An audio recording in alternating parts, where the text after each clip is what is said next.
ആദ്യം തന്നെ നമ്മളെ സ്നേഹിക്കുകയും സപ്പോർട്ട് ചെയ്യുന്ന ചങ്ങാതിമാർക്കെല്ലാം ഒരു കിടുക്കാച്ചി നമസ്കാരം ആദ്യം ഇരിക്കട്ടെ. ദേ ഒരു കിടുക്കൻ തമിഴ്നാട് രസം കേട്ടോ, കോഴി രസം എന്നൊക്കെ പറയും.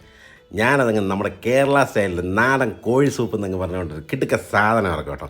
ഇത് കണ്ടിട്ട് നിങ്ങൾക്ക് എന്തെങ്കിലും അഭിപ്രായം പറയാനുണ്ടെങ്കിൽ ഐഡിയയിൽ കമൻ്റായിട്ട് അങ്ങ് തകർക്കൻ്റെ ചങ്ങാതിമാരെ. ഇത് കണ്ടില്ലേ, ഇവനെ ഒരു സ്പൂണിലെടുത്ത് ഒരു കലക്കിയിട്ട് ഒരു പിടുത്തങ്ങ് പിടിക്കണം, കിള്ളി പോവും സംഭവം. ആദ്യം തന്നെ നാടൻ കോഴി നല്ല ക്ലീൻ നീറ്റാക്കിയ ശേഷം അവനെ ചെറിയ പീസാക്കിയിട്ട് ഇതുപോലെ ആമർ വെച്ചോ കത്തി വെച്ചോ അടിച്ച് തകർക്കുക. കാരണം ഇതിന് മസിൽസ് കൂടുതലാണല്ലോ. അപ്പോൾ അവനെല്ലാം തകർത്ത് നശിപ്പിച്ച് ഒരു പരുവാക്കിയ ശേഷം മാറ്റി വെക്കുക. എന്നിട്ട് മിക്സിയിൽ ജാറെടുക്കുക, തക്കാളി എടുത്തിടുക, ആ തക്കാളി ഇതുപോലെ ഒന്ന് ക്രഷ് ചെയ്തെടുക്കുക. ശേഷം ചെറുള്ളി എടുത്തിടുക, അതും ഇതുപോലെ ക്രഷ് ചെയ്യുക. ശ്രദ്ധിക്കേണ്ടത് ഇല്ലേൽ അരകല്ലിട്ട് അരച്ചെടുത്താലും മതി കേട്ടോ. അതാകുമ്പോൾ വേറെ ലെവൽ, ആ ഒറിജിനാലിറ്റി അങ്ങ് വരട്ടേണ്ട ചങ്ങാതി. വെളുത്തുള്ളിയും കൂടെ ക്രഷ് ചെയ്ത ശേഷം ഇതുപോലൊരു പാൻ ചൂടാക്കുക. പാൻ ചൂടാക്കിയിട്ട് അതിലേക്ക് കുരുമുളക് ലൈറ്റായിട്ടൊന്ന് റോസ്റ്റ് ചെയ്യുക. അടുത്ത് നമ്മൾ ജീരകം ഇട്ട് കൊടുക്കുക. ജീരകവും ലൈറ്റായിട്ട് റോസ്റ്റ് ചെയ്യുക. കാരണം ഇവനാണ് ഇതിൻ്റെ ഒറിജിനൽ മസാല കൂട്ട്. ഇത് സീക്രട്ട് കേട്ടോ, ഇത് കയ്യിലിരുന്നോട്ടോ, ആരോടും പറയാൻ നിൽക്കട്ടെ, രഹസ്യമായിട്ടിരിക്കട്ടെ. എന്നിട്ട് അതിലേക്ക് മല്ലിയും കൂടെ ഇട്ട ശേഷം മല്ലിയും കൂടെ നല്ല കട്ടക്കിങ് റോസ്റ്റ് ചെയ്യുക. റോസ്റ്റ് ചെയ്ത ശേഷം ലാസ്റ്റ് ആ വത്തലമുളകും കൂടെ ഇട്ട് കഴിഞ്ഞതിന് ശേഷം ഒന്ന് വരട്ടിയെടുക്കുക. കരിഞ്ഞ് പോകാൻ ശ്രദ്ധിക്കണം. കരിഞ്ഞ് കഴിഞ്ഞാൽ ഇവൻ വേറെ ലെവലിലേക്ക് പോകും. നല്ല സ്മെല്ലാണ് വരുന്നത് കേട്ടോ. ഇവനങ്ങ് റോസ്റ്റ് ചെയ്യുമ്പോൾ തന്നെ നല്ല വേറെ ലെവലാണ്. എന്നിട്ട് മിക്സി ജാറിലേക്കിട്ട് ഒന്ന് ക്രഷ് ചെയ്തെടുക്കുക.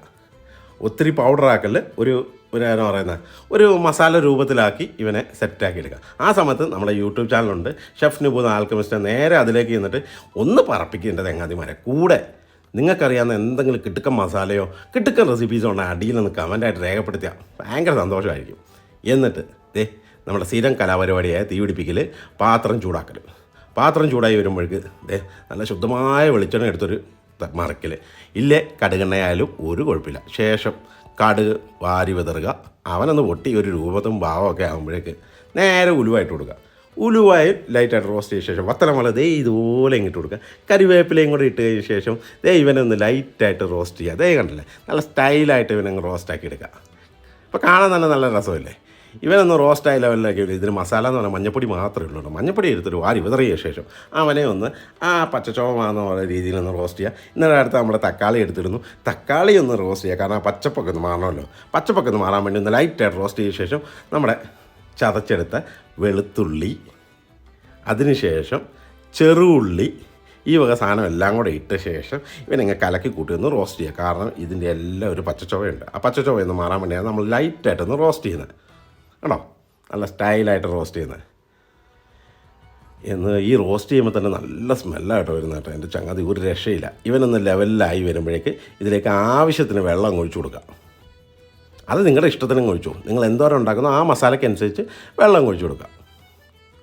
പിന്നെ അതുപോലെ തന്നെ എല്ലാവരും പറയാറുണ്ട്, ഞാൻ ഇതിൻ്റെ റെസിപ്പി പറയുന്നില്ല. റെസിപ്പി ഞാനിപ്പോൾ ഉണ്ടാക്കുന്ന അളവിനുള്ള കറക്റ്റ് അളവാണ് നിങ്ങളെ കാണിക്കുന്നത്. ഈ കാണിക്കുന്ന അനുസരിച്ച് നിങ്ങളും കീറിക്കോ.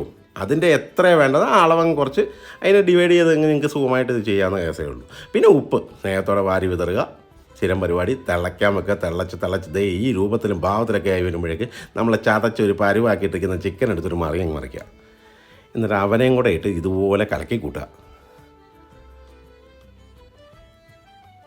ഈ റെസിപ്പി നിങ്ങൾ വീട്ടിൽ ഇതല്ലാതെ വേറെ ഏതെങ്കിലും രൂപത്തിലോ ഭാവത്തിലോ ചെയ്തിട്ടുണ്ടെങ്കിൽ ഒന്ന് കമൻ്റായിട്ട് രേഖപ്പെടുത്തണം കേട്ടോ.